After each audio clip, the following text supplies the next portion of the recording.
சித்தர் பூமி. இந்த வீட்டுக்கு வந்தால் குழந்தை பிறக்கும், இந்த வீட்டுக்கு வந்தால் கல்யாணம் நடக்கும், இந்த வீட்டு வந்தால் சுப நிகழ்ச்சி நடக்கும் அப்படின்னு ஒரு சில விஷயங்கள் இருக்கான இருக்குது. நீங்கள் நல்ல நேரம் இருந்தால் தான் ஒருத்தட்ட ஆசீர்வாதம் ஆக முடியும், நல்ல நேரம் இருந்தால் தான் ஒருத்தட்ட சந்தோஷம் பேச முடியும், ஒருத்தர் நல்ல நேரம் இருந்தால் தான் அவங்களோட கொண்டாட முடியும் வாழ்க்கையை. ஏன் ஜாதகம் நல்லா இருந்துச்சா அந்த வீடு, அந்த வீட்டுக்கு என்ன எவ்வளோ பழமையான வீடாக இருந்தாலும், எந்த புது வீடாக இருந்தாலும் எனக்குன்னு ஜாதகம் நல்லா இருந்துச்சுன்னா அந்த வீட்டை அவன் பயன்படுத்துவார். நல்ல வாஸ்து சூப்பராக இருக்குது, 5 வருஷம் வேலை இருக்குது, 5 வருஷம் கழிச்சு வேலை இல்லை, அப்போ வாஸ்து எதுவும் மாறி போச்சா என்ன? அனைவருக்கும் வணக்கம். இந்த நாள் இனிய நாள், வாழ்வில் எல்லாரும் எல்லா வளமும் வர வேண்டும். சார், ஒருத்தவங்க வாடகை வீட்டுக்கு போகிறாங்க. அந்த வாடகை வீட்டுக்கு போயிட்டு ஒரு 5 வருஷம் 10 வருஷத்தில் அடுத்த ஒரு லெவலுக்கு போயிடுறாங்க. அது அந்த வீட்டோட அமைப்பா, இல்லை ஓனரோட அந்த அமைப்பா, இல்லை குடி வரவங்க அவங்களோட ஜாதக அமைப்பா? இந்த விஷயம் நம்ம புரிஞ்சுக்கிறது ரொம்ப ஆச்சரியமாக இருக்கும். இது எல்லா ஊரில் என்ன சொல்லுவாங்க அப்படின்னா, இந்த வீட்டுக்குன்னு ஒரு ராசி இருக்குங்க, இந்த வீட்டுக்கு ஒரு 5 வருஷம் 10 வருஷம் யார் வந்தாலும் அந்த வீடு கட்டி வாங்கிட்டு போயிடுவாங்க, பெரிய அளவில் வந்துடுவாங்க, இவங்க பெரிய அளவில் சம்பாதிச்சிடுவாங்க, பொருள் சேர்க்கை நல்லாயிருக்கும், சந்தோஷமாக இருக்கும், இந்த வீட்டுக்கு வந்தால் குழந்தை பிறக்கும், இந்த வீட்டுக்கு வந்தால் கல்யாணம் நடக்கும், இந்த வீட்டு வந்தால் சுப நிகழ்ச்சி நடக்கும் அப்படின்னு ஒரு சில விஷயங்கள் இருக்கான இருக்குது. இதுக்கு முன்னாடி அந்த வீட்டில் யாரோ ஒருத்தர் இருந்திருப்பாங்க. அவர் என்ன பண்ணுவார், ஒரு வீடை கட்டிட்டு இன்னொரு வீட்டுக்கு போயிருப்பார். அந்த வீட்டில் இன்னும் கரெக்டாக என்ன பண்ணுவாங்க, சார் அந்த வீட்டை எனக்கு வாடகை கொடுங்க சார்னு கேட்பாங்க. ஏன் அப்படின்னா அந்த வீட்டுக்கு யார் வந்தாலும் என்ன பண்ணுவாங்க, வீடு கட்டி குடியேறிடுவாங்க சார். அந்த வீட்டுக்கு வந்தால் யார் வந்தாலும் பெரிய அளவில் சம்பாதிச்சிடுவாங்க சார். அந்த வீட்டுக்கு வந்தாலும் தொழில் சூப்பராக இருக்கும் சார். அந்த வீட்டுக்கு வந்தாலும் நல்ல வேலை இருக்கும் சார் அப்படின்னு சொல்லுவாங்க. இது என்ன அப்படின்னா, இதுக்கு முன்னாடி ஒருத்தர் அந்த வீட்டில் வாடகை வைப்பாங்களா, அவங்கள வச்சு தான் முடிவு பண்ண முடியும். அந்த வீடுன்னு சொல்கிறாங்கல்ல, அந்த வீட்டில் யார் சந்தோஷமாக இருக்கிறேன்னு பார்த்தா, இதுக்கு முன்னாடி ஒருத்தர் நல்லா இருந்தால் ஆமாம் வரக்கூடியவன் நல்லா இருப்பாருன்னு என்ன பண்ணுறவர். இது ஒரு பொதுவான ஒரு நிகழ்வு. சரி, இப்போ அது இடத்துக்குன்னு ஒரு அமைப்பு இருக்குமான அமைப்பு இருக்கும். அதுக்கு மேலே என்ன பண்ணும், அந்த வீட்டு ஓனர் யார் பேரில் இருக்கோ அவங்களுக்குன்னு ஒரு அமைப்பு இருக்கா, அந்த அமைப்பு இருக்கும்.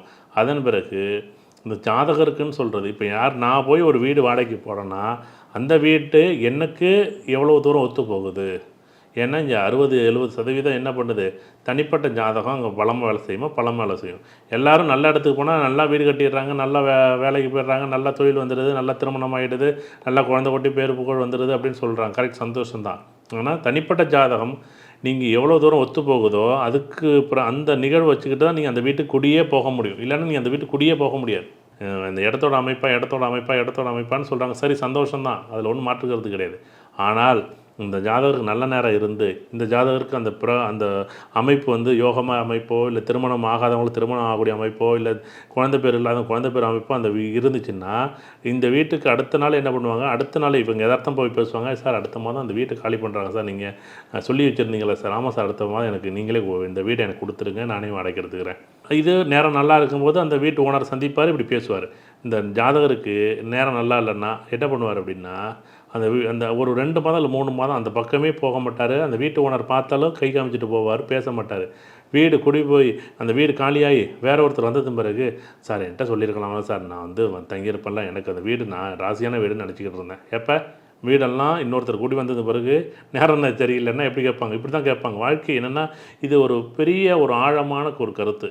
நீங்கள் நல்ல நேரம் இருந்தால் தான் ஒருத்தட்ட ஆசீர்வாதம் ஆக முடியும், நல்ல நேரம் இருந்தால் தான் ஒருத்தட்ட சந்தோஷம் பேச முடியும், ஒருத்தர் நல்ல நேரம் இருந்தால் தான் அவங்களோட கொண்டாட முடியும் வாழ்க்கையை. நல்ல நேரம் இல்லைன்னா அவங்களுக்கு அது ஏதோ ஒரு வகையில் சாபத்தையோ, இல்லை ஒரு சங்கடமான ஒரு சூழ்நிலையோ, இல்லை வெறுப்பையோ, ஏதோ ஒரு இடத்துல சங்கடத்தை ஏற்படுத்திக்கிட்டே இருக்கும். தயவு செய்து இது இடத்துக்குன்னு ஒரு அமைப்பு இருக்குது, அது ஒரு சந்தோஷம்தான்.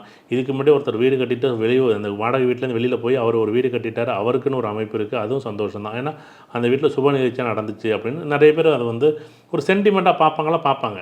ஆனால் அந்த வீட்டு ஓனருக்குன்னு ஒரு ஜாதக அமைப்பு இருக்குது, அதையும் நம்ம பார்ப்போம். ஆனால் இதெல்லாம் பார்க்குறத விட ஏன் ஜாதகம் நல்லா இருந்துச்சா அந்த வீட்டுக்கு என்ன எவ்வளோ பழமையான வீடாக இருந்தாலும், எந்த புது வீடாக இருந்தாலும் எனக்குன்னு ஜாதகம் அமைப்பு நல்லா இருந்துச்சுன்னா அந்த வீட்டை அவன் பயன்படுத்துவார், அந்த வீட்டை சந்தோஷம் கொண்டாடுவார். எனக்குன்னு ஜாதக அமைப்பு இல்லைன்னா எவ்வளோ தான் ராசியான வீடாக இருந்தாலும் அங்கே ஒரு சங்கடங்கள் இருக்கும். அதோட தனிப்பட்ட ஜாதகங்கள் தான் முதன்மை வேலை செய்யும். அதன் பிறகு நீங்கள் இடத்தையோ, ஏன்னா சில பேருக்கு அந்த இடம் பிடிக்கவே இல்லை, அந்த இடம் வேண்டாம், அந்த இடம் வாங்கவே வாங்காத, அந்த இடம் அந்த வீட்டுக்கு போகவே போகாதான் பாரு. நம்மால் போனது மாதிரி தான் பிஸ்னஸில் பெரிய லெவலில் பெரிய சந்தோஷம் கிடைச்சிருக்கும், பெரிய அளவு ப்ரொமோஷன் கிடைச்சிருக்கும், வேலையில் தொழிலில் பெரிய அளவில் பெரிய சம்பாதிச்சிருப்பார். அடுத்தது வாழ்க்கையில் பெரிய முன்னேற்றம் வந்திருக்கும். ஏன்னா இவருக்கு ஜாதகம் அமைப்பு நல்லா இருக்குது, அதோட அந்த இடத்துக்கு போனார், அவர் அடுத்தடுத்த நிகழ்வு பயன்படுத்தினார், ஜெயிச்சிட்டார். இவர் ஜாதக அமைப்பு நல்லா இல்லைன்னா அந்த இடத்துக்கு போனோடனே ஏதாச்சும் ஒரு விஷயம் தவறான ஒரு முடிவு எடுத்திருப்பார், அங்கே தோல்வி இருந்திருக்கும், இல்லை ஒரு முடிவு எடுத்திருப்பார், வேலையில் ஒரு பிரச்சனை வந்திருக்கும், அது ப்ரொமோஷன் வந்திருப்பார், அது சங்கடமாக இருந்திருக்கும். இவர் இருக்கக்கூடிய முடிவுக்கும் அந்த இடத்துக்கும் எப்பயுமே ஒரு பொருத்தத்தை கொண்டு வராதீங்க. எல்லாம் என்ன பண்ணுறாங்க, இடத்து மேலே கொண்டு போய் பொறுப்பு கொடுத்து அந்த இடம் தப்பு அந்த இடம் ராசின்னு சொல்லும்போது உங்களுக்கு சந்தோஷம் தானே. அந்த இடம் ராசின்னு சொல்லும்போது ஆப்போசிட் என்ன சொல்லுவோம், சங்கடம் தானே. ராசிக்கு ஆப்போசிட் சங்கடம்னு சொல்லும்போது அந்த இடத்த பற்றி நீங்கள் ஏன் சொல்கிறீங்க, எப்படி சொல்ல முடியும்? தனிப்பட்ட எடுக்கக்கூடிய முடிவுகள், நான் எடுக்கக்கூடிய முடிவு நல்லா இருந்துச்சுன்னா அந்த இடம் நல்லா இருக்குது, நான் எடுக்கக்கூடிய முடிவு நல்லா இல்லை அந்த இடத்த ஏன் குறை சொல்கிறீங்க, அந்த இடத்த ஏன் குறை சொல்ல முடியும்? அந்த இடத்துல வாசு சரியில்லை, அந்த இடத்துல அதே வாசு சரியில்லாத இடத்துல இன்னொருத்தர் இருந்தார்ல, அவருக்கு மட்டும் எப்படி அந்த வேலை கிடச்சிச்சு, அவருக்கு மட்டும் ப்ரொமோஷன் எப்படி கிடச்சிச்சு? இது வாஸ்துன்னு நம்ம பேசினா அது தனிப்பட்ட விஷயம். ஏன் அப்படின்னா நம்ம வாஸ்துங்கிற விஷயத்தை பேசும்போது தனிப்பட்ட ஜாதகத்தை பார்த்துக்கிட்டு நீங்கள் வாஸ்தை பாருங்கள். தனிப்பட்ட ஜாதகம் பார்க்காம நீங்கள் வாஸ்து பார்த்தீங்கன்னா அது கண்டிப்பாக ஒரு 5 வருஷம் 10 வருஷம் வாஸ்து பார்த்து நல்லா இருக்கிறாங்க. ஒரு 5 வருஷம் கழிச்சு அந்த வீட்டில் வந்து நல்ல வாஸ்து சூப்பராக இருக்குது, 5 வருஷம் வேலை இருக்குது, 5 வருஷம் கழிச்சு வேலை இல்லை, அப்போ வாஸ்து எதுவும் மாறி போச்சா என்ன?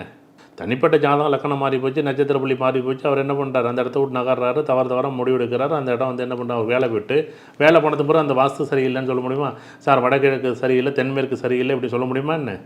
உடனே என்ன சொல்கிறாங்க, வடகிழக்கு நீண்டு போயிருக்கு, தென்மேற்கு நீண்டு போயிருக்கு, அதை விட்டு வேலை சரியில்லை, இடம் சரியில்லை, வாஸ்து சரியில்லை. நம்ம மேலே உள்ள குறைகளையும் நம்ம மேலே உள்ள குற்றத்தையும் நம்ம என்ன பண்ணுறோம், நேரடியாக போய் என்ன பண்ணுறோம், அங்கே வந்து இடத்து மேலே காமிக்கவே கூடாது. நீங்கள் இடத்த குறை சொன்னீங்கன்னா தவறு தான். இடத்த தயவு செய்து எந்த ஜோசியரும் எந்த வாஸ்து நிபுணர்களும் குறை சொல்லாதீங்க. யார் ஜாதகரோ அவரை குறை சொல்லுங்கள். நீங்கள் எடுக்கக்கூடிய முடிவுகள் இப்படி தான் எடுப்பீங்க. அவர் நல்ல ஜாதகமாக இருந்தால் நீங்கள் சொல்கிறத கேட்பார், நல்ல ஜாதகம் இல்லைன்னா நீங்கள் என்ன சொன்னாலும் எந்த ஜோசியர் சொன்னால் நான் எந்த ஜோசியர் சொன்னாலும் கேட்க மாட்டீங்க. என் கடவுள் படைத்த கடவுள் வந்து சொன்னாலே நீங்கள் கேட்க மாட்டீங்க, நேரம் சரி இல்லைன்னா. அதை விட்டு நீங்கள் எல்லாருமே வந்து அந்த வீட்டில் இருந்த இதுக்கு முன்னாடியே ராசியும் அங்கே வேலை செய்யும், அந்த இடமும் வேலை செய்யும், வீட்டோட ஓனரோட ஜாதகம் வேலை செய்யும். இதெல்லாம் வேலை செஞ்சாலும் தனிப்பட்ட ஜாதகம் வேலை செஞ்சிச்சுன்னா அந்த வீடு இன்னும் பிரகாசமாக சந்தோஷமாக அந்த வீட்டை கொண்டாட முடியும். அப்படிங்கிறதா என்னுடைய நிகழ்வு. கண்டிப்பாக இதுக்கு தான் நான் என்ன பண்ணுறோம், அச்சய இலக்கண பற்றி ஜோதிடம் படிங்க, எல்லாரோடைய வாழ்க்கையும் மாறும். நன்றி. சித்தர் பூமி.